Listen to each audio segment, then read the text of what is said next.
You've been tweeting in your droves. We've been talking about all sorts this morning, mainly in the last hour. The new Tory mini budget where tax has been slashed.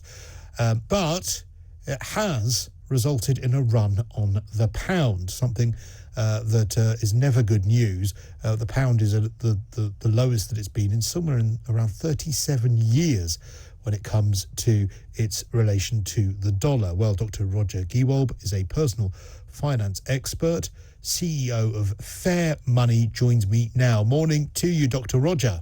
Good morning, Cristo. Now, we've spoken a lot before about the solution to the cost of living crisis, and I'm pretty sure one of those solutions that you and I discussed was some tax cuts. So isn't this quite good news that we've had in the last 24 hours?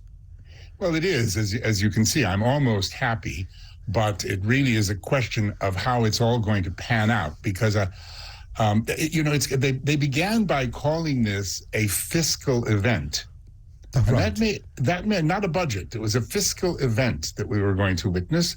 And that made me think it's kind of like when people refer to a function that they went to instead of a fabulous wedding because they didn't like the bride or groom. I think that Liz and Kwasi are probably aware that some people are not going to like this budget all that much. Maybe this was a fiscal function. This was a fiscal event, a fiscal function. Exactly. It was kind of meant to be slightly bland, perhaps, but it's turned out to be quite momentous. And certainly, it's far more positive than negative. It's a very bold move, but it remains to be seen how it all pans out to us, the normal Britain living here. Tax cuts. But a lot of people have pointed out that because it's such a blunt instrument, and I wonder whether they could have been a little more sophisticated with it. But because it's such a blunt instrument, the way in which the poorer households will save, the amount the poorer households will save, is proportionately a lot lower than the amount that those people who are richer will save. Now, obviously, richer people, they pay more tax, so they are going to have bigger savings. But the optics are pretty poor because it just looks like this is something that's going to benefit the wealthiest the most. Well, I think always our politicians, first of all, if you look at the vast lot of them, they have no real experience in the business world, in graft. I mean, they've been in politics all their lives pretty much, or they've been in academia or something. A lot of what they propose is sometimes impractical. And tax cuts, as we have discussed before, and as I've said many times, tax cuts don't benefit the poorer demographic because they don't pay much tax anyway. So what I can't get my head around, I mean, I'm generally in favour of this. I like governments to have less of a tax take, on principle more than anything.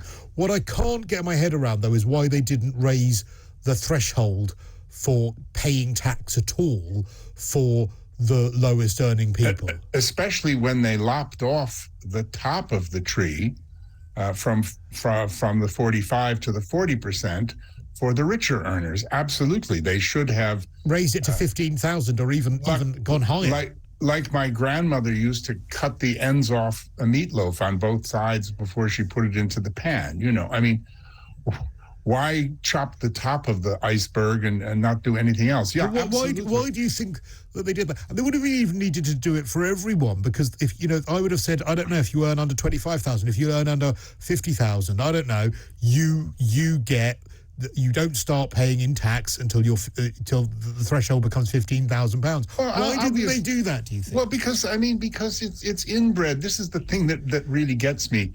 I think, again, all politicians, especially with the mad 6 weeks of wasted time we've just been through watching this circus, they should be commended for never wasting our time with realities.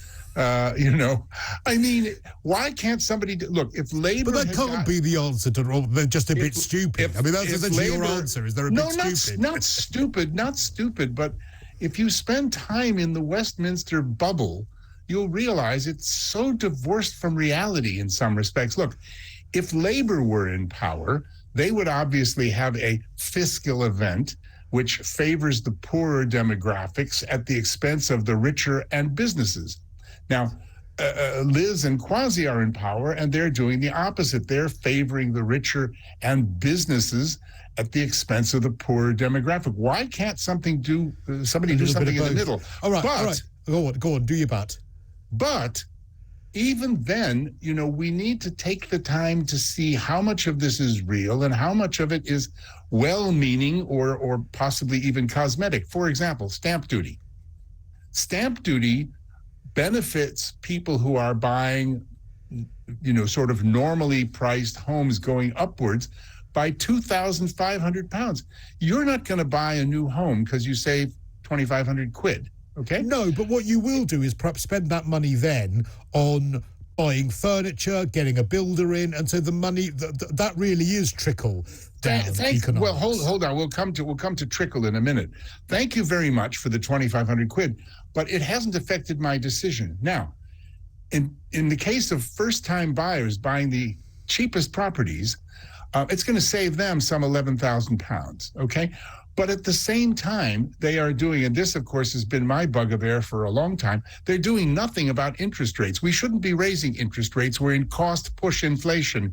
It's the worst thing to do. I agree with that. The Bank of England has gone balmy, and they're raising interest rates right, left, and centre. How many first-time buyers are going to be able to get a mortgage now that they can afford? So, again, it's a bit of a sop.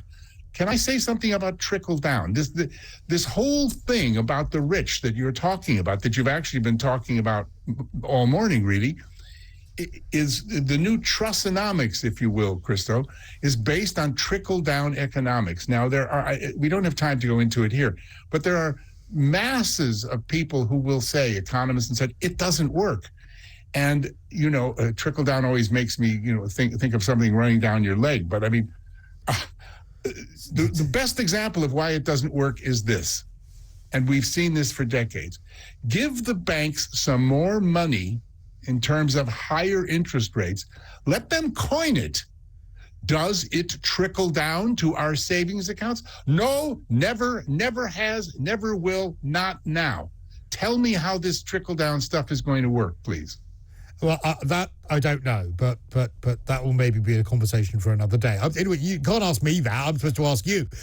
Can you explain just the mechanics, Dr. Roger, of why it is that markets and people who own the currency, the pound, why has this caused the pound to fall, and why has this caused markets, the stock market and the like, to fall as well? Why has this made people nervous?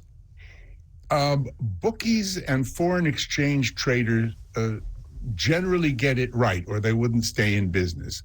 I think that the pound is at its lowest. It has nothing to do with Liz or Kwasi or tax cuts or anything like that. It has to do with the fact that the interest rates keep rising, and the fact that the Bank of England, with its monetary policy committee, which somebody said in the press the other day is just divorced from reality, continues to raise interest rates at a time when they shouldn't be raising them. The professionals in the market have said, look at this, the UK is really doing its brains in, okay? And things are going to get worse. And, it's not the tax cuts. It's the constant, it's our seventh interest rate rise in a year from 0.1% to 2.25%, and probably going to 4.5% before we know it. And that's why the market is betting against the pound, the lowest rate in 37 years, because they realize that that we're more interested in our currency against the dollar, whereas poorer people in Britain are not buying very many American goods. They're more interested in that than they are in alleviating the cost of living crisis. And people like Nouriel Roubini, the Nobel Prize winning economist, said it all. He said central banks, including the Bank of England, that are shooting up interest rates lemming-like to follow the United States are, quote, setting a trap for themselves, unquote, in that they will come back someday and find out what anybody can see today. is have all the interest rate rises you want. It still isn't protecting the pound, as you've just said, and it's still not alleviating the cost of living crisis. Well, it's not going to, because there's no point giving people a tax cut if they then end up paying it in higher interest rates in their mortgage or their loan. So it's a total. It doesn't really make much sense. It's push-pull policy. Yes. I really can't get my head around it, to be quite honest. It's easy to get your head around. It just doesn't make any sense. No, none of this makes any sense. The tax cuts themselves, I'm in favour of, but I do think they could have done something more sophisticated. I also think it is terrible optics when it comes to the bankers' bonuses thing. Because do you think it will attract loads of bankers? It'll probably, well, I mean, the total number of bankers that earn the kind of bonuses that would get into the newspapers is a very small field of people anyway. And if it attracts a few more, those fine. I mean, personally, I don't care. Fine, let them make some money, etc. But the problem is we're talking about a much larger group of people. More than 50% of the UK is classified as financially challenged at the moment, and it's just going to get worse. And that's where perhaps they haven't done what they should have. Like you said, the main thing they could have done, as you've said, Cristo, is raise the tax threshold. If you're going to do all this, do you think they're going to pull that out the bag for the election? Why wouldn't they do it now? Because they want something up their sleeve. They need to look like they've got another good idea, don't they? Maybe.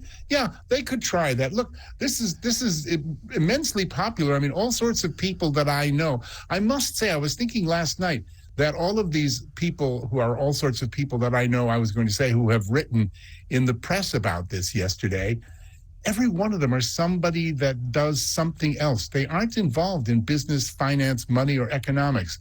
So we've got a lot of sort of perhaps idealistic folk congratulating other somewhat idealistic and impractical folk. Look, let's talk about business for 2 seconds. They've done an awful lot to help business, but it is for 6 months. No business person plans 6 months in advance. They plan much longer term.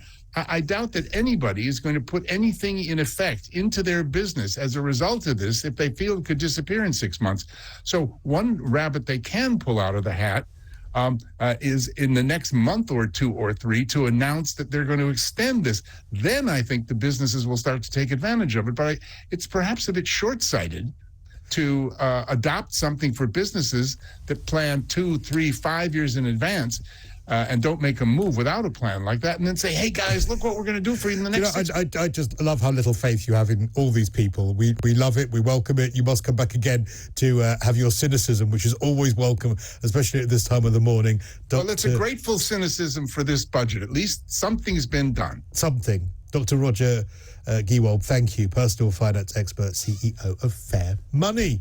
Now, from one doctor to another. Good morning. Morning, it's Dr. David Bull. I liked his badge, almost happy. Almost happy, yeah. I think I need that badge. Describe myself as that, really. Well, really? That's unusual for you. It is unusual for me. Yes. You look well. Thank you.